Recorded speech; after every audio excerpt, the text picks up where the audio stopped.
13 নম্বর আয়াতে কারিমা তেলাওয়াত করেছি। কুরআনুল কারীমের 26 নম্বর পারায় অবস্থিত একটি খুবই গুরুত্বপূর্ণ সূরা, যে সূরার নাম হলো সূরাতুল হুজুরাত। এই সূরাতুল হুজুরাত এটা এত গুরুত্বপূর্ণ সূরা, এটাকে সূরাতুল আদাব বলা হয়, আদবের সূরা। কারণ এই সূরার মধ্যে শিষ্টাচার, তারপরে আপনার সামাজিক যত রোগ ব্যাধি আছে, সমস্ত রোগের চিকিৎসা আছে এই সূরাতুল হুজুরাতের মধ্যে। এই সূরাতুল হুজুরাত এমন একটি সূরা, এই সূরাটা যদি আমরা বুঝতাম, অনুধাবন করতাম আর আমল করতাম, তাহলে আমাদের দেশে কোনোদিন অশান্তির লেশ মাত্র থাকতো না, শুধু শান্তি আর শান্তি বিরাজ করত। এই সূরাতুল হুজুরাতে আল্লাহ পাক আমাদেরকে এত গুরুত্বপূর্ণ নসিহত করেছেন। এই সূরাতুল হুজুরাতের তরজমা এবং তার তাফসীর প্রত্যেকটা মুমিন মুসলমানের জানা থাকা দরকার। যদি সূরাতুল হুজুরাতের বিষয়বস্তু সম্পর্কে আমরা অবগত হতাম, তাহলে এই সমাজে, এই দেশে, এই রাষ্ট্রে কোনোদিন অশান্তি থাকতো না। এজন্য এই সূরাতুল হুজুরাত সম্পর্কে আমি আপনাদের সামনে কিছু কথাবার্তা বলবো। আল্লাহ পাক যেন এই কথাগুলো আমাদেরকে ইখলাসের সাথে শোনার এবং আমাকেও বলার, আপনারা যারা শুনবেন আপনাদেরকে যেন মহান রব্বুল আলামিন আমলের নিয়তে শোনার, আদবের নিয়তে শোনার এবং আমল করার তৌফিকে, আমল করার নিয়তে যেন আল্লাহ আমাদেরকে শোনার তৌফিক দেন। আমরা সবাই বলি আমিন। যে আয়াতটা তেলাওয়াত করলাম এটা হলো 13 নম্বর আয়াত। এর আগে আরো 12টা আয়াত আছে। সূরাতুল হুজুরাতের 1 থেকে নিয়ে 5 পর্যন্ত 5টি আয়াতে আল্লাহ তাআলা আমাদেরকে নবীর সাথে কিভাবে আদব বজায় রেখে কথা বলতে হয়, রসুলের সাথে কিভাবে আচার ব্যবহার করতে হয়, এই দিক নির্দেশনা আল্লাহ তাআলা আমাদেরকে প্রথম 5 আয়াতে দিয়েছেন। এরপরে আরেকটা আয়াত আছে, এই আয়াতের মধ্যে মিথ্যা সংবাদ যেন আমরা না শুনি, মিথ্যা সংবাদ শুনলে কি পরিণতি হয়, এমন একটি ঘটনা সম্বলিত আয়াত আল্লাহ নাজিল করছেন। তারপরে এক মুমিন আরেক মুমিনের ভাই, মুমিনে যদি ঝগড়া হয় তাহলে এক মুমিন আরেক মুমিনের ঝগড়া মিটায় দিবে, এটা হলো ইনসাফ। তারপর আল্লাহ তাআলা বলেন যে এক মুমিন আরেক মুমিনকে নিয়ে, এক কওম আরেক কওমকে নিয়ে তোমরা ঠাট্টা বিদ্রুপ করো না। তারপরে আছে একে অপরের নাম ব্যঙ্গ করে ডাকবা না, ব্যঙ্গাত্মক ভাবে কেউ কাহারও নাম উচ্চারণ করবা না। তারপরে আয়াতের মধ্যে আল্লাহ তাআলা বলেন যে তোমরা কুধারণা থেকে বেঁচে থাকো এবং গোয়েন্দাগিরি থেকে বেঁচে থাকো, আর তোমরা একে অপরের প্রতি গীবত করো না। এটা হলো মোটামুটি একটু ধারণা দিলাম। আয়াতের তরজমা যদি বলি এতগুলো আয়াতের আজকের সময় চলে যাবে। এরপরে 13 নম্বর আয়াত আল্লাহ বলছেন, ইয়া আইয়ুহান নাস, হে দুনিয়ার মানুষেরা, ইন্না খালাকনাকুম মিন যাকারি ওয়া উনসা, যে আমি দুনিয়ার সমস্ত মানুষ, যত মানুষ আছে সমস্ত মানুষকে 2 জন মানুষ থেকে সৃষ্টি করছি, আদম আর হাওয়া। এবং এই 2 জন মানুষ থেকে তোমাদেরকে সৃষ্টি করে শুউবা ওয়া কবাইলা, অর্থাৎ তোমাদেরকে বিভিন্ন জাতিতে, বিভিন্ন গোত্রে আমি আল্লাহ তাআলা বিন্যস্ত করেছি। কেন? লিতাআরাফু, যেন তোমরা একে অপরের পরিচয় লাভ করতে পারো। দুনিয়াতে বিভিন্ন ভাষার মানুষ আছে, বিভিন্ন বর্ণের মানুষ আছে, বিভিন্ন প্রকৃতির মানুষ আছে, বিভিন্ন আকৃতির মানুষ আছে।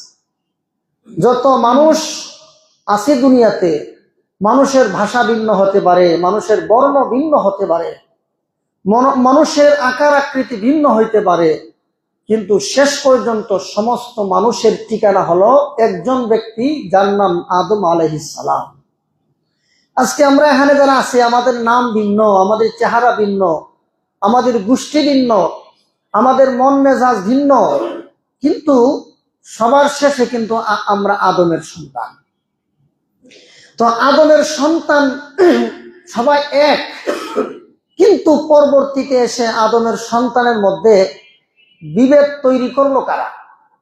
পার্থক্য তৈরি করলো কে? কয় পার্থক্য তৈরি করলো ইবলিস। হযরত আদম আলাইহিস সালামের ছেলে হাবিল আর কাবিল, দুই ছেলের মধ্যে বিভেদ তৈরি করে দিল, হিংসা তৈরি করে দিল, এমনকি হত্যা পর্যন্ত করে ফেললো কাবিল হাবিলকে। এটা শয়তানের কাজ। হযরত নূহ আলাইহিস সালামের জামানায় থেকে মূর্তি পূজা শুরু করায় দিল কে? ইবলিস। এবং এই ধারাবাহিকতায় এখন পর্যন্ত পৃথিবীতে যত অঘটন, যত অন্যায় অবিচার হচ্ছে, সব কিছুর কমান্ডার হলো মিস্টার ইবলিস। এই ইবলিস আমাদেরকে বিভাজন তৈরি করে, আমাদের মধ্যে দলান্দতা তৈরি করে, আমাদের মধ্যে হিংসা বিদ্বেষ তৈরি করে। অথচ আমাদের মধ্যে হিংসা বিদ্বেষ থাকার কথা ছিল না, আমাদের মধ্যে শত্রুতা থাকার কথা ছিল না, আমাদের মধ্যে রেষারেষি কিছু থাকার কথা ছিল না, রাজনৈতিক অস্থিরতা থাকার কথা তো আমাদের মধ্যে ছিল না। কেন? আল্লাহ তাআলা বলেন, কুনতুম খায়রা উম্মাতিন উখরিজাত লিন-নাসি তা'মুরুনা বিল মারুফি ওয়া তানহাউনা আনিল মুনকার। হে উম্মতে মুহাম্মদী, তোমরা তো সর্বশ্রেষ্ঠ জাতি। আমাদের এই নবী উম্মত সর্বশ্রেষ্ঠ। আমাদের চেয়ে শ্রেষ্ঠ কোন মুসলমান, কোন আল্লাহর বান্দা ভবিষ্যতে কোন নবী আর রাসূলের উম্মতের মধ্যে ছিল না। তাহলে আমাদের কাজ হলো ভালো কাজ করব, অন্যায় পথে আমরা বাধা প্রদান করব। তো আমাদের কাজ তো ভালো কাজ করা, কিন্তু আমাদের মধ্যে এত হিংসা কেন? আমাদের মধ্যে এত অন্যায় কেন? আমাদের মধ্যে এত রেষারেষি কেন? এত গুজব কেন? এত একে অপরকে সহ্য করতে পারতেছি না কেন? তার কারণ হলো যে আমাদের সাথে একজন ব্যক্তি আছে যার নাম ইবলিস, এবং এই ইবলিসের সন্তানেরা আমাদেরকে দুনিয়াতে শান্তিতে না থাকার জন্য এবং পরকালে জাহান্নামে যাওয়ার জন্য সব ধরনের অস্থিরতা আমাদের মধ্যে তৈরি করে। তো আল্লাহ তাআলা বলেন, হে দুনিয়ার মানুষ, এই আয়াতের মধ্যে আছে যে তোমাদেরকে তো আমি আল্লাহ শুধু একজন মানুষ থেকে তৈরি করছি। তো তোমাদের মধ্যে ভাষার ভিন্নতা আছে, বর্ণের ভিন্নতা আছে, আকৃতির ভিন্নতা আছে, প্রকৃতির ভিন্নতা আছে, স্বভাব চরিত্রের ভিন্নতা আছে, থাকলেও সবকিছুর ঊর্ধ্বে হলো তাকওয়া। যার তাকওয়া, যার পরহেজগারিতা বেশি, তার মূল্য বেশি। ওই বর্ণের কারণে আল্লাহর কাছে মূল্যবান হওয়া যায় না। তারপরে বংশের কারণে কেউ চৌধুরী, কেউ পাঠান, কেউ শিকদার, কেউ বিভিন্ন ধরনের লোক আছে, খান বংশ আছে, বিভিন্ন রকমের শেখ বংশ আছে, কত বংশ আছে। আল্লাহর কাছে কোনো বংশের কোনো দাম নাই, আল্লাহর কাছে শুধুমাত্র তাকওয়ার দাম আছে। কাহারো চেহারা সুন্দর না, আল্লাহর কাছে এর কোনো মূল্য নাই। কাহারো অনেক ধনী, অনেক প্রভাবশালী, আল্লাহর কাছে কোনো মূল্য নাই। ধনী প্রভাবশালী হলে যদি আল্লাহর কাছে কেউ মূল্যবান হতো, তাহলে ফেরাউন, কারণ, হামান, সাদ্দাত, আবু জাহাল, আবু লাহাব, এরা সবাই আল্লাহর কাছে দামি হয়ে যায়। এরা এত বড় পয়সাওয়ালা, এত বড় টাকাওয়ালা, যেমন বর্তমান দুনিয়াতে ইউরোপ, আমেরিকা, এরা সবচেয়ে বেশি পয়সাওয়ালা, চীন পয়সাওয়ালা, রাশিয়া, এরা পয়সাওয়ালা, কিন্তু আল্লাহর কাছে এদের কোনো দাম নাই। দুনিয়াতে এদের প্রভাব প্রতিপত্তি আছে ঠিক, কিন্তু আল্লাহর কাছে এদের দাম নাই। কারণ নাকি বলে যে এদের মধ্যে তাকওয়া নাই। তাকওয়া, আল্লাহর ভয়, আল্লাহর ভালোবাসা তাদের মধ্যে নাই, এজন্য এদের কোনো মূল্য নাই। আল্লাহর কাছে ওই ব্যক্তি মর্যাদাশীল যে যার মধ্যে যত বেশি তাকওয়া আছে, যে ব্যক্তি গুনাহ থেকে যত বেশি বেঁচে থাকে, যে ব্যক্তি আল্লাহর হুকুম পালন করে, যে ব্যক্তি সমাজের সেবা করে, দেশের সেবা করে, দশের সেবা করে, দুর্নীতি করে না, গুনাহমুক্ত জীবন যাপন করে, ওই ব্যক্তিটার দাম আল্লাহর কাছে অনেক বেশি। এই জন্য সমাজে, দুনিয়াতে আমরা তো সবাই এক আদমের সন্তান, আমাদের মধ্যে এত হিংসা বিদ্বেষ কেন, এত বেয়াদবি কেন? এগুলো সব শয়তানের কাজ। আর শয়তান আমাদের মধ্যে বিভাজন তৈরি করতে চায়। এই জন্য আল্লাহ রাব্বুল আলামিন সূরাতুল হুজুরাতে অনেকগুলো আয়াত আনছেন, এইগুলোর মধ্যে আমাদেরকে শিষ্টাচার শিক্ষা দিয়েছেন, এইগুলোর মধ্যে আমাদেরকে নম্রতা ভদ্রতা শিক্ষা দিয়েছেন। তো সূরাতুল হুজুরাতের যে প্রথম 5টা আয়াত, এই আয়াতগুলোর ভিন্ন ভিন্ন শানে নজুল আছে।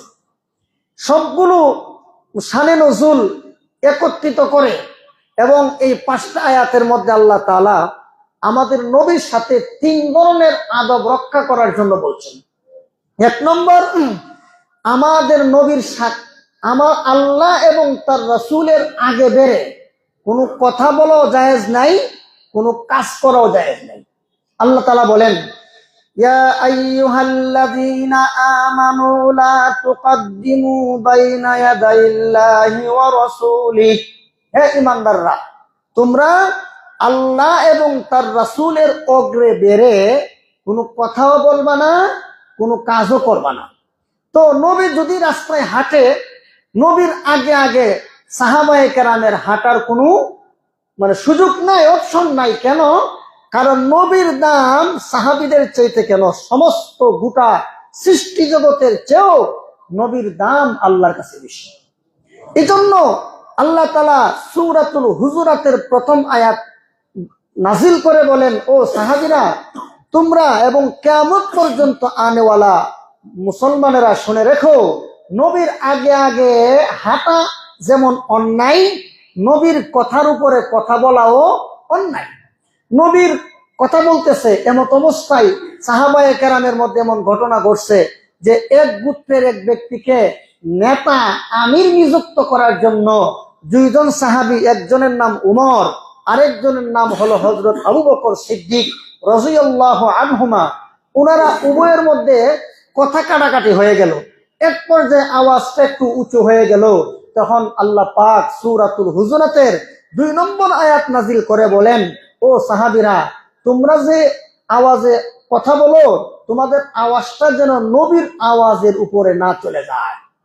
আল্লাহ তাআলা বলেন, ইয়া আইয়ুহাল্লাযীনা আমানু লা তারফাউ আসওয়াতাকুম ফাওকা সাওতিন নাবী ওয়া লা তাজহারু লাহু বিল কওলি কাজাহরি বাযিকুম বায। আল্লাহ তাআলা বলেন, হে ঈমানদাররা, তোমরা একে অপরে যখন কথাবার্তা বলবা নবীর সামনে, সাবধান, নবীর কথার উপরে যেন তোমাদের কথাটা উঁচু হয়ে না যায়। হ্যাঁ, যদি এমনটা করো, আন তাহবাতু আমালুকুম ওয়া আনতুম লা তাশউরুন, যে তোমরা যদি এমনটা করো তাহলে তোমাদের আমল এমন ভাবে ধ্বংস হবে, নষ্ট হবে, তোমরা নিজেরাও টের পাবে না। তাহলে 1 নম্বর আয়াতে আল্লাহ নবীর আগে আগে হাঁটতে নিষেধ করছেন, 2 নম্বর আয়াতে নবীর সামনে উঁচু বাক্যে কথা বলতে নিষেধ করছেন। এরপরে আরেকটা আয়াত আছে, যে আয়াতের মধ্যে আল্লাহ পাক বলছেন,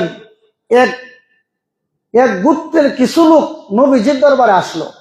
আইসা দুপুরের সময়ে, নবী গরমের মৌসুমে দুপুরের সময় খাওয়া দাওয়া করে, তিনি তার বিবিদের মধ্য থেকে কোন বিবির ঘরে অবস্থান করতেছিলেন। সৌদি আরবে যখন গরম হয়, প্রচন্ড গরম, এখন তো সব জায়গায় এসি, তখন তো এসি ছিল না। তখনকার সময়ে দুপুরের টাইমে একেবারে খুব প্রয়োজন ছাড়া কোনো মানুষ ঘর থেকে বের হতো না। কেন? কারণ প্রচন্ড রুদ্র গরম। তো নবীজিও একটু রেস্ট করতেছিলেন। তেমন অবস্থায় গ্রাম অঞ্চল থেকে কিছু লোক আইসা রসুলকে ডাকতে লাগলো, ও মুহাম্মদ, আপনি একটু বের হয়ে আসেন। নাম ধরেও ডাকলো, আবার ঘর থেকে বের হয়ে আসতে বললো। তো আল্লাহর কাছে এটাও বেয়াদবি মনে হইলো যে আমার নবীকে ডাক দিয়ে আনবে কেন, না ডাক দিয়ে আনবে কেন?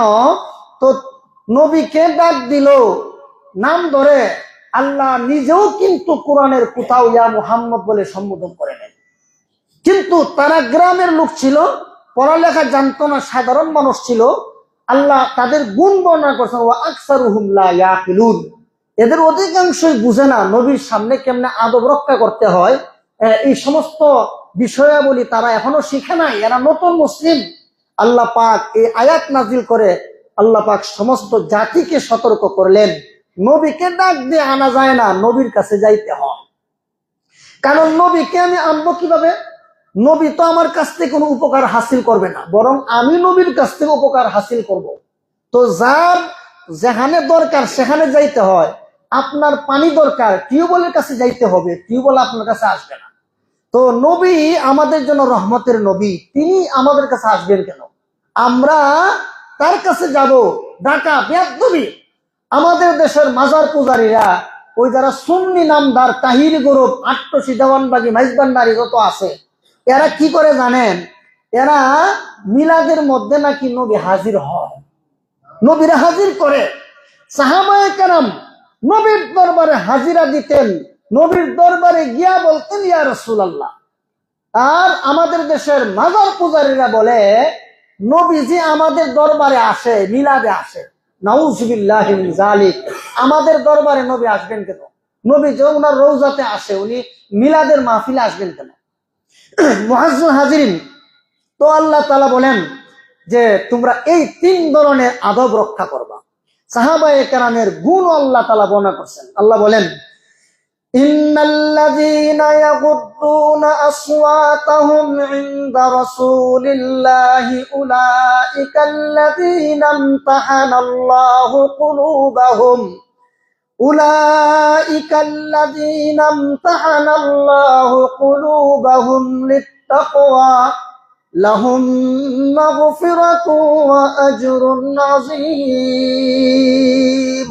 আল্লাহ বলেন যে সমস্ত সাহাবায়ে কেরাম তাদের আওয়াজটাকে সংযত রেখেছে নবীর দরবারে এবং নবীর সাথে বিভিন্নভাবে আদব কায়দা রক্ষা করে চলেছে, উলাইকাল্লাযীনা ইমতাহানাল্লাহু কুলুবাহুম লিত্তাকওয়া, আল্লাহ পাক তাদেরকে তাকওয়া অর্জনের জন্য তাদের অন্তরটাকে পরীক্ষা করছেন। এই পরীক্ষায় যে সমস্ত সাহাবায়ে কেরাম উত্তীর্ণ হয়েছেন, প্রায় সমস্ত সাহাবায়ে কেরাম এই পরীক্ষায় উত্তীর্ণ। আল্লাহ পাক বলেন নবীর সাথে এই আদব রক্ষা করার কারণে তাদের কি ফায়দা হয়েছে জানো? লাহুম মাগফিরাতু ওয়া আজরুন আযীম। দুনিয়ার জীবনে আল্লাহ তাদেরকে ক্ষমা করে দিয়েছেন, পরকালীন জীবনে তাদের জন্য আল্লাহ মহা পুরস্কারের ব্যবস্থা করে রাখছেন। তাহলে নবীর সাথে কয় ধরনের আদব রক্ষা করতে হয়? তিন ধরনের। এক নম্বর, নবী যখন হাঁটে নবীর আগে আগে না হাঁটা। দুই নম্বর, নবী যখন কথা বলে তার কথার আওয়াজ যেইটুকু হয় এর চেয়ে উঁচু আওয়াজে কথা না বলা, অথবা এমন আওয়াজে কথা বলা যে আওয়াজটা শুনতে বিরক্তিকর বা বেয়াদবি মনে হয়, এই ধরনের আওয়াজে নবীর সামনে কথা বলা নিষেধ। তিন নম্বর, নবী যখন কোথাও অবস্থান করেন নবীকে ডাকা, হুজুর আপনি আসেন না, নবীকে ডাকা এটা অন্যায়, বেয়াদবিমূলক আচরণ। এজন্য এই তিন ধরনের আদব নবীর সাথে রক্ষা করতে হবে। নবী দুনিয়া থেকে চলে গেছেন, কিয়ামত পর্যন্ত আমাদের দুনিয়াতে যত জ্ঞানী গুণীজন আছে, জ্ঞানী গুণীজন ময় মুরব্বী যারা আছে, তাদের সাথেও এই তিন ধরনের আদব রক্ষা করতে হবে।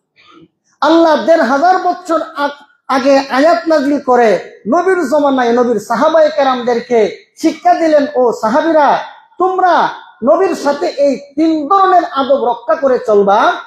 আর নবী দুনিয়া থেকে চলে গেলেও কিয়ামত পর্যন্ত যারা জ্ঞানী গুণী আদর্শবান নেককার দিনদার পরহেজগার মুত্তাকি মুমিন মুসলমান, তাদের সাথেও এই তিন ধরনের আদব রক্ষা করে চলবা। তোমার থেকে বয়সে বড়, তোমার থেকে জ্ঞানে গুণে বড়, তোমার চেয়ে মর্যাদার দিক থেকে বড়, বয়সে বড়, তার সাথে এই তিন ধরনের আদব রক্ষা করে চলবা। আজকে সমাজে আমাদের মুরব্বীদের কোনো সম্মান নাই, বড়দের কোনো ইজ্জত আর সম্মান নাই। এমন ভাবে বেয়াদবি মহামারী রূপ ধারণ করছে বেয়াদব মনে করে যে বেয়াদবি করলেই মনে হয় সাকসেসফুল, অথচ বেয়াদবি করলে কি সফল না বিফল? বিফল মানে মারাত্মক ভাবে বিফল, তার পরকাল ধ্বংস হবে। একজন মুমিনের জন্য তার উত্তম চরিত্র, উত্তম আখলাক, উত্তম চরিত্র তাকে এমন পর্যায়ে নিয়ে যাবে, কাল হাসরের ময়দানে একজন মুমিন মুসলমানের উত্তম আচরণকে ওজন দিলে তার উত্তম আচরণ না সমস্ত আমলের চাইতে বেশি ভারী হবে, ওজনদার হবে। আমাদের সমাজে এখন বেয়াদবির মহামারী রূপ ধারণ করছে। না সিনিয়রদের প্রতি সম্মান আছে, না বড়দের প্রতি সম্মান আছে। দেখবেন বড়দেরকে সম্মান করা হয় না, আর বড়রাও এমন পর্যায়ে গেছে ছোটদের সামনে সিগারেট খায়। একজন দাড়িওয়ালা টুপিওয়ালা নামাজি যখন দেখবেন রাস্তাঘাটে বসে সিগারেট খায়, তখন ছোট ছোট বাচ্চারা কি শিখবে আমাদের কাছ থেকে বলেন তো দেখি? এই ছেলেগুলো বড়দের এই ধরনের নোংরামি দেখে তারা বেয়াদবি শিখে, জোরে কোন ঠিক কিনা? অনেক মা বাবা আছে, অনেক বাবা আছে, তার 5-7 বছরের ছেলেকে দোকানে পাঠার বলে আমার জন্য সিগারেট নিয়ে আসো। বলুন, আপনার ছেলেকে যে আপনি সিগারেট আনার জন্য পাঠাইলেন, সে যে আপনাকে সিগারেট এনে দিল, আপনি তাকে কি মেসেজ দিলেন, তাকে কি শিক্ষা দিলেন? আপনি তো তাকে এটাই শিক্ষা দিলেন যে বাবা রে, আমি তোর বাবা, আমি সিগারেট খাই, তুইও সিগারেট খাইস, এই মেসেজটা তো আপনি তাকে দেয়া দিলেন। জোরে কোন ঠিক কিনা? যে সমস্ত মা বাবারা নিজের কলিজার টুকরা সন্তানকে স্বেচ্ছায় বেয়াদব বানাচ্ছে, স্বেচ্ছায় জাহান্নামের দিকে ঠেলে দিচ্ছে, ওই সমস্ত মা বাবাদের মতো হতভাগা কপাল পোড়ার জগতে কেউ নাই। তাহলে বেয়াদবি করবো না আদব কায়দা রক্ষা করে চলবো? আদব কায়দা রক্ষা করে চলবো। বেয়াদবের কোনো ঠিকানা দুনিয়াতেও নাই, বেয়াদবের ঠিকানা আল্লাহ এবং নবীর দরবারে নাই, বেয়াদবের ঠিকানা আল্লাহর জান্নাতে নাই, বেয়াদবের ঠিকানা আল্লাহর জাহান্নাম। হযরত আবু দারদা আর হযরত আবু বকর সিদ্দিক, ওনারা দুইজন জলিলুল কদর সাহাবা, ওনারা অনেক মর্যাদাশীল সাহাবা। তো হযরত আবু বকরের আগে আবু দারদা রাদিয়াল্লাহু আনহু হাঁটে, তো আল্লাহর নবীরা দেখছেন, দেখে বললেন, ও আবু দারদা, তুমি কার সামনে সামনে হাঁটো জানো? দুনিয়া এবং আখিরাতে যে ব্যক্তি তোমার চেয়ে শ্রেষ্ঠ, তুমি তার সামনে হাঁটো, সাবধান, এই ধরনের আচরণ আর করবা না। তাহলে হযরত আবু বকরের আগে হযরত আবু দারদা রাদিয়াল্লাহু আনহুমা হাঁটার কারণে রাসূল তাকে নিষেধ করলেন যে এটা বেয়াদবি, বড়দের সামনে সামনে হাঁটা এটা বেয়াদবি ছাড়া কিছু না। ইসলাম কত সুন্দর, ইসলাম কত সুশৃঙ্খল, ইসলাম কত উত্তম আদব শিক্ষা দেয়।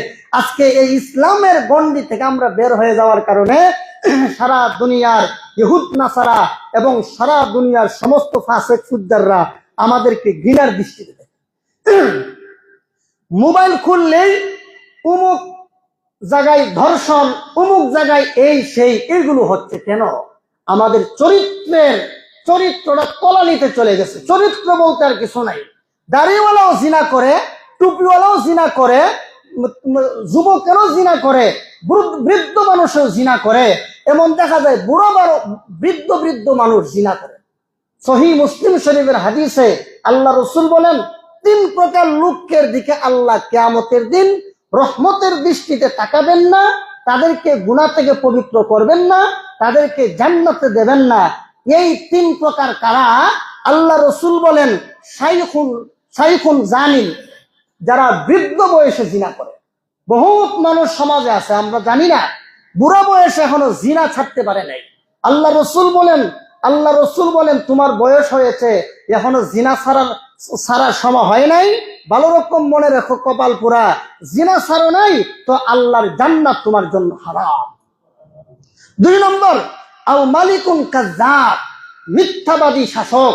দেখবেন বর্তমান দুনিয়াতে সমস্ত মুসলমান দেশের বাদশা বলেন আর অমুসলমান দেশের বাদশা বলেন, আমরা যে মনে করি অমুক প্রেসিডেন্ট, অমুক প্রধানমন্ত্রী, অমুক দেশের বাদশা, কি সম্মান রে! সম্মানটা কি একটু পরে শুনবে, কি সম্মান! আল্লাহ রসুল বলেন, আও মালিকুন কাজ্জাব, যারা মিথ্যাবাদী শাসক, জনগণকে প্রতিশ্রুতি দেয় কিন্তু বাস্তবায়ন করে না। অনেক নেতারা মিথ্যা প্রতিশ্রুতি দেয় কিন্তু বাস্তবায়ন করতে হয় না। রসুল বলেন, আও মালিকুন কাজ্জাব, মিথ্যাবাদী শাসকেরা তোমাদের জন্য আল্লাহর তৈরি জান্নাত হারাম। আল্লাহ তোমাদেরকে কাল হাসরের ময়দানে গুনাহ থেকে পবিত্র করবেন না, জান্নাতে দেবেন না, রহমতের দৃষ্টিতে তাকাবেন না, তোমাদের জন্য আল্লাহর তৈরি জাহান্নাম। তো তুমি ফেরাউন 400 বছর রাজত্ব করলো, তো কি হয়েছে? শেষ পর্যন্ত জাহান্নামে গেছে। ঠিক তেমনি ভাবে যেই দেশের শাসনকর্তা মৃত্যু হবে, দুনিয়াতে কিছুদিন সাময়িক দাপনের সাথে চলতে পারে ঠিক, কিন্তু এদের জন্য আল্লাহর তৈরি জান্নাত হারাম। আচ্ছা বলেন, যার জন্য জান্নাত হারাম, হে কত বড় বুদ্ধিমান? ওমা, কি বেকুব না বুদ্ধিমান? ওর মতো হতভাগা আর বেকুব কেউ হইতে পারে না। কয়টা গেল? দুইটা। আরেক আও আইলুন মুস্তাকবিরুন, গরিব অহংকারী। গরিব একটা হলো যে অহংকারী, অহংকার তো আল্লাহ বরদাস্তই করতে পারে না। এরপরে অনেক সময় মানুষের অহংকার দেখায়, এর দাপট আছে, মানে জনগণ, সে একজন নেতৃস্থানীয়, অনেক বিবেচনায় মানবিক দৃষ্টিকোণ থেকে অনেকে বলে যে হ্যাঁ তো একটু অহংকার দেখাবে, হ্যাঁ টাকা টুকা আছে, টাকা থাকুক, সম্মান থাকুক, যা কিছুই থাকুক, সর্বাবস্থায় অহংকার করা হারাম। যার অন্তরে সরিষার দানা পরিমাণ অহংকার থাকবে, ওই ব্যক্তি আল্লাহর জান্নাতে যেতে পারবে না। আবার গরিব অহংকারী আসেনি? কিচ্ছু নাই, কিন্তু অহংকারের ঠেলা, আরে বাপরি বাপ, মনে হয় হাজারে কি। এই ধরনের অহংকারীরাও জাহান্নামী। এদের জন্য আল্লাহর তৈরি জাহান্নাম হারাম, জান্নাত হারাম। তাদের জন্য জাহান্নাম ওয়াজিব, জান্নাত হারাম। এদের দিকে আল্লাহ রহমতের দৃষ্টিতে তাকাবেন না, গুনাহ থেকে পবিত্র করবেন না। তাহলে এই ধরনের আচরণ আমাদের মধ্যে আছে। আমরা আচার ব্যবহার ভালো না। আল্লাহ তাআলা বলেন, অনেক মানুষ আছে দুনিয়াতে, এরা আচার ব্যবহার খারাপ করে, কিন্তু মনে মনে ভাবে এরা খুব ভালো কাজ করে না, এরা আমলের দিক থেকে ক্ষতিগ্রস্ত। আল্লাহ পাক সূরা কাহফের শেষের দিকে বলেন, কুল হাল নুনাব্বিউকুম বিল আখসারিনা আমালা আল্লাযীনা যাল্লা সা'য়ুহুম ফিল হায়াতিদ দুনিয়া ওয়া হুম। আল্লাহ তাআলা বলেন, হ্যাঁ নবী, আমি কি আপনাকে বলবো যে আমলের দিক থেকে ক্ষতিগ্রস্ত কারা? আমলের দিক থেকে ক্ষতিগ্রস্ত তো তারা যারা দুনিয়ার জীবনে, যাদের চেষ্টা সাধনা ব্যর্থ, যারা অপকর্ম করে আর মনে করে যে এরা মনে ভালো কাজ করে না, এরা হলো সবচেয়ে ক্ষতিগ্রস্ত। এজন্য আদব কায়দা আমাদের ভালো করতে হবে।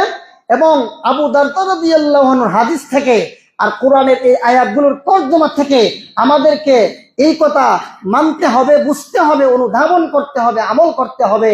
বড়দের সাথে এই 3 ধরনের আদব কায়দা রক্ষা করতে হয়। আমি যখন নরসিংদীতে ছিলাম, যে মসজিদের ইমামতি করতাম, মসজিদটা রাস্তার পাশে এরকম। তো আমি দোতলায় আমার রুম ছিল, রুমটা আবার রাস্তার পাশে। এক মুসল্লি আমার ডাকতেছে খুব চিল্লায়া, আমি আর জবাব দেই না। জবাব না পাইয়া সে দোতলায় আসলো, আয়সা বলতেছে যে হুজুর, আপনার তো ডাকছিলাম। আমি কি আপনার ডাক শুনছি, কিন্তু আপনি যখন আমার কাছে কোনো প্রয়োজনে আসবেন, আপনি আমাকে ডাকবেন কেন? আপনার আমার রুমে আসবেন। ও, আপনি চাইছেন যে আমি নাই না আপনার সাথে দেখা করি? এটা তো চরম বেয়াদবি ছাড়া কিচ্ছু না হয়। অনেক সময় হুজুর আইন কেন, হুজুরের কাছে যাইবা। আমার কোনো এলেম নাই, কালাম নাই, আমল নাই, আমার বাদ দিলাম। বাংলা পৃথিবীর যে কোনো আলেম আপনার চেয়ে যদি মনে করেন উনি আপনার চেয়ে এলেমের দিক থেকে বড়, তাহলে ওনাকে বলতে পারেন না যে আসেন, না, উনাকে বলবেন কেন আপনি ওনার কাছে যাবেন? এটা যদি না করেন, এটা চরম অন্যায় এবং বেয়াদবি হবে। এই জন্য হযরত আব্দুল্লাহ ইবনে আব্বাস রাদিয়াল্লাহু আনহুমা বলেন, আল্লাহ যে নবীর সাথে এই 3 ধরনের আদব রক্ষা করতে বলেছেন, এটা সাহাবায়ে কেরাম নবীর সাথে 3 ধরনের আদব রক্ষা করবে। এবং নবীর ইন্তিকালের পরে কিয়ামত পর্যন্ত দুনিয়াতে যত হক্কানি রব্বানি আল্লাহওয়ালা বুজুর্গ দুনিয়াতে আসবে, তাদের সাথেও জনসাধারণ এই 3 ধরনের আদব রক্ষা করে চলবে। একটা আদব যদি লঙ্ঘন করে, সে মানুষের দৃষ্টিতে আদবওয়ালা হলেও আল্লাহর দৃষ্টিতে আদবওয়ালা নয়। আল্লাহ নবী বলছেন, আদবানি রব্বি ফাআহসানা তাদিবি, আমার রব আল্লাহ আমাকে উত্তম আদর্শ শিক্ষা দিয়েছেন। সুতরাং আমরা আদবওয়ালা নবীর আদবওয়ালা উম্মত হতে হবে। বেয়াদবি করলে দুনিয়া তো শেষ, আখিরাতও শেষ। তারপরে অনেক লম্বা আলোচনা। এগুলো আসলে যে সূরাটা নিলাম এটা যদি এক মাস আলোচনা করতে পারতাম তাহলে নিজেও আলোচনা করে আমি তৃপ্তি পাইতাম, আপনারও তৃপ্তি পাইতেন।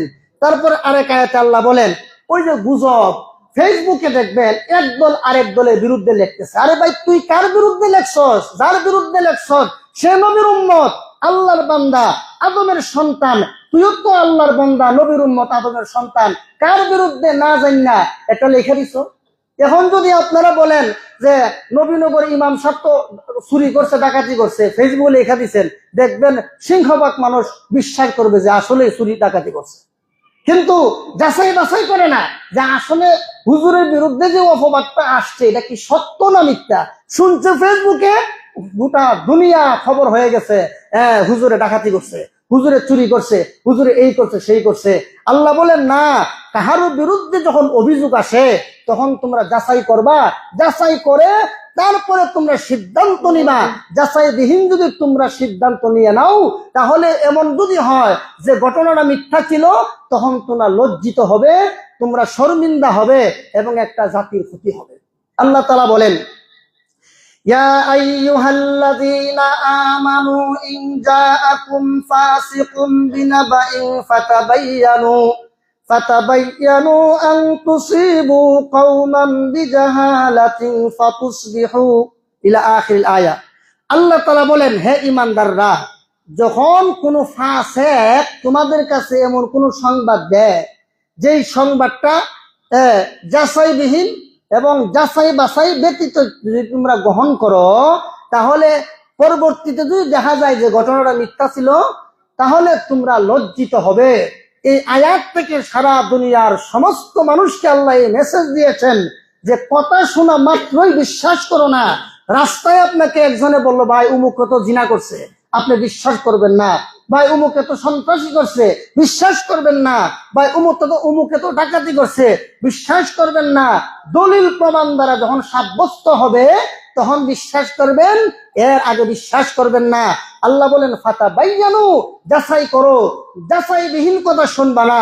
হাদিসের মধ্যে আল্লাহ রাসূল বলেন, কাফা বিল মারই কাযিবান আইয়ুহাদ্দিসা বিকুল্লি মা সামিআ।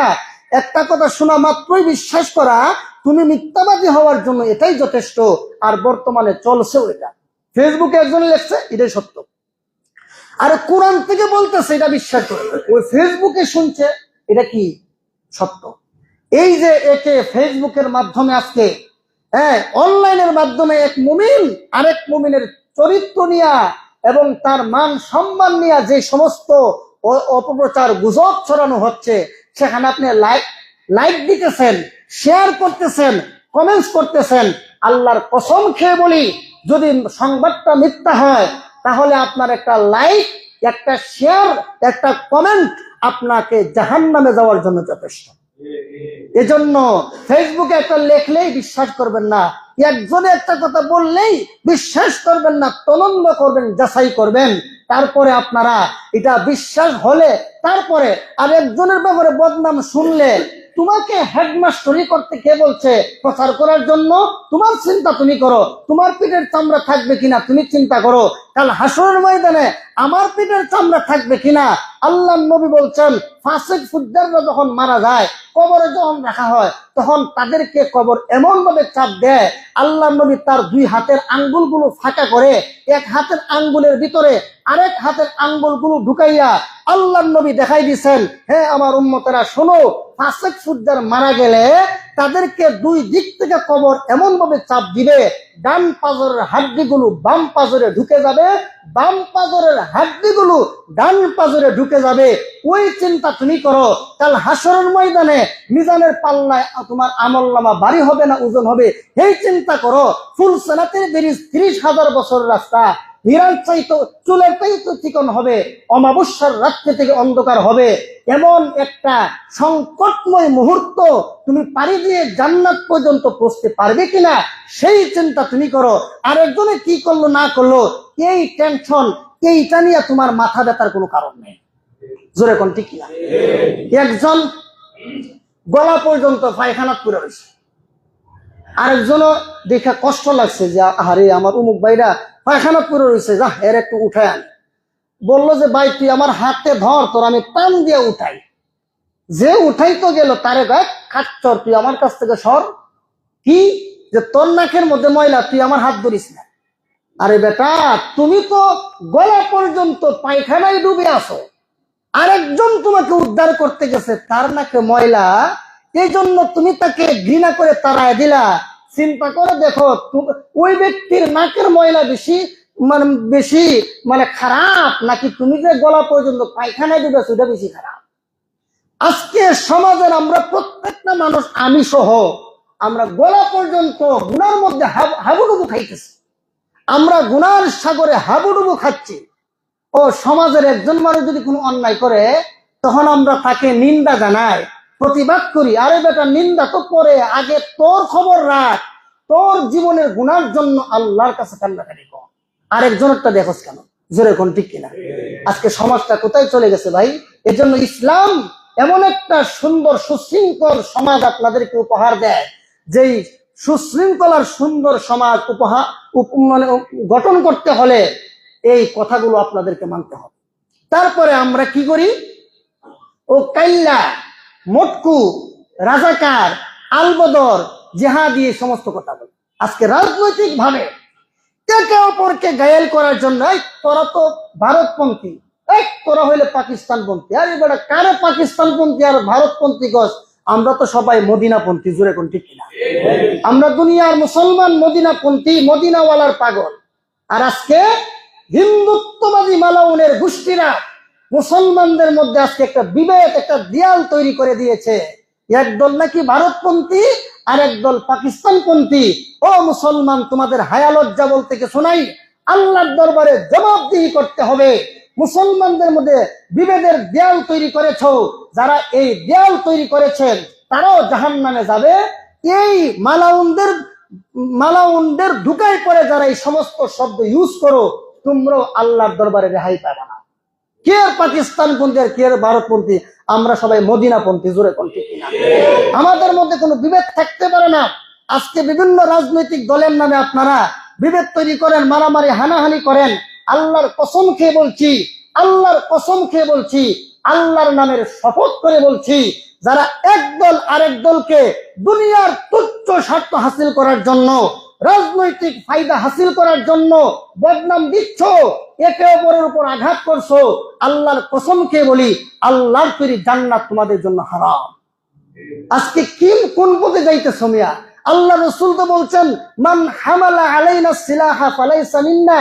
আমার উম্মতের মধ্যে কেউ যদি আমার আরেকজন উম্মতের উপর অস্ত্র উঠায়, আঘাত করলো না, শুধু অস্ত্র উঠাইলো, ও আমার উম্মত না। তাহলে যে ব্যক্তি নবীর উম্মত না, তার জন্য জান্নাত হারাম। যে ব্যক্তি নবীর উম্মত না, তার জন্য নবীর শাফাত হারাম।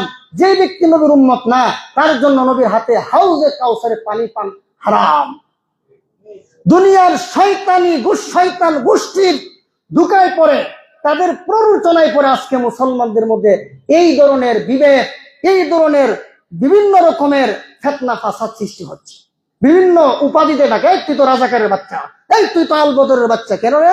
তুই কিসের বাচ্চা? তুই মালাউনের বাচ্চা। জোরে কোন ঠিক কিনা? যারা কোনো মুসলমানকে বিভিন্ন ভাষায় গালি দেয়, এরা জগতের আর কেউ নয়, ওই যে দাদা বাবুদের কাছ থেকে ট্যাবলেট একটা খাইছে, ট্যাবলেট খায়া মাথা নষ্ট। এখন মুসলমান দেখলেই তো রাজাকার, মুসলমান দেখলেই তো পাকিস্তানি, মুসলমান দেখলেই তো ভারতপন্থী, মুসলমান দেখলেই তো আমেরিকাপন্থী। জোরে কোন ঠিক কিনা? আর আমরাও বা এত খারাপ, আমরা কেউ ভারতের পূজা করি, কেউ পাকিস্তানের পূজা করে, কেউ আবার ওই আমেরিকার পূজা করে।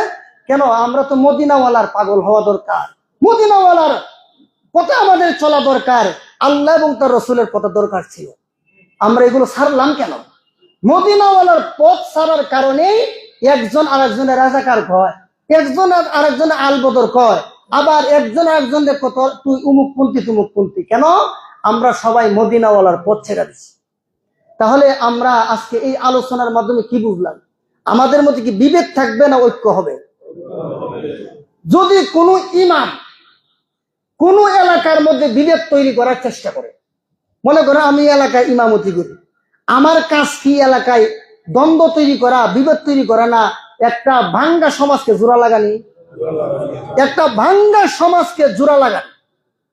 আমি যখন এখানে নতুন আসলাম দ্বিতীয়বার, তখন এসে দেখি অনেকে খাবার দেয় না, বেতন দেয় না। কেন ভাই? কয়ে বিভিন্ন কথা। তখন কি করলাম, এখানে অনেকগুলো লজিং ছিল না, লজিং করলাম। তারপরে আবার আরেকজন লোক এখানে নিয়োগ দেওয়া হলো, ওখানে আরো 31টা লজিং করলাম। মানুষের ডাইক্যা আইনটা বুঝাইয়া যে ভাই মসজিদের সাথে রাগ করা ভালো না, বিভিন্ন ধরনের তাদেরকে বুঝ দিয়া এখন 4 জন স্টাফের মানে 2টা লজিং, অর্থাৎ 2 জন করে লজিং 31টা বাসা থেকে আসে। তো এগুলো আসার পরে দেখছিলাম 15টাও নাই, মানুষে খাবার দিবে না। মসজিদের প্রতি রাগ কেন? মসজিদের প্রতি রাগ এবং এলাকার প্রতি রাগ, এগুলো আমি আইসা দেখছিলাম। কিন্তু আলহামদুলিল্লাহ এখন আপনাদের মধ্যে এটা দেখা যায় না। যখন যা চাই আপনাদের কাছে মসজিদের জন্য আপনারা দেন, এটা ভালো। এজন্য আমাদের উচিত একটা এলাকাকে না ভাঙ্গা, এলাকাকে জোড়া লাগানি, এলাকার মধ্যে বিভেদ তৈরি না করা। কোনো একজন ইমাম যেমন এখানে বিগত সরকার আমলে আওয়ামী লীগ ছিল ক্ষমতায়, আওয়ামী লীগের এখানে অনেক সাপোর্টার আছেন না? বিএনপির সাপোর্টার আছেন, জামাতের সাপোর্টার আছেন, তারপরে আরো বিভিন্ন ইসলামিক দলের সাপোর্টার আছেন। আমি যতক্ষণ পর্যন্ত এই মিম্বরে বসবো, এখানে ইমামতি করব, ততক্ষণ কিন্তু আমি সবার ইমাম। জোরে কোন ঠিক কিনা? আমি এখানে দল 2টা দলের মধ্যে বিভক্ত করা এটা আমার জন্য সাজে না। যদি আমি বিভক্ত করি তাহলে ইমামতির যোগ্যতা আমি হারাইলাম, ইমামতি করার যোগ্যতা আমার নাই। আমার কাজ হলো আপনাদেরকে আল্লাহর কোরআন নবীর সুন্নত আদর্শ দিয়া আপনাদেরকে দিনের পথে নিয়ে আসা, আপনাদেরকে ঐক্যবদ্ধ করে তোলা। আমরা যেন জালেম না হই, আমরা যেন ইনসাফের ভিত্তিতে চলতে পারি, আমরা যেন নবীর সুন্নতকে আঁকড়িয়ে ধরে রাখতে পারি। আমাদের মনোমালিন্য থাকবে না, হিংসা থাকবে না, মারামারি থাকবে না, হানাহানি থাকবে না, বিদ্বেষ থাকবে না। আমরা সবাই এক আল্লাহর বান্দা, মুহাম্মদ সাল্লাল্লাহু আলাইহি ওয়াসাল্লামের উম্মত, আদমের সন্তান। আল্লাহ পাক আমাদেরকে তাকওয়ার ভিত্তিতে মূল্যায়ন করেন, আর কোনো ভিত্তিতে মূল্যায়ন করেন না। আল্লাহ যেন আমাদেরকে তাকওয়া অর্জন করে আল্লাহর প্রকৃত বান্দা হওয়ার সৌভাগ্য দান করেন। আমিন। সুবহানা রাব্বিকা রাব্বিল ইজ্জাতি আম্মা ইয়াসিফুন ওয়া সালামুন আলাল মুরসালিন ওয়ালহামদুলিল্লাহি রাব্বিল আলামিন।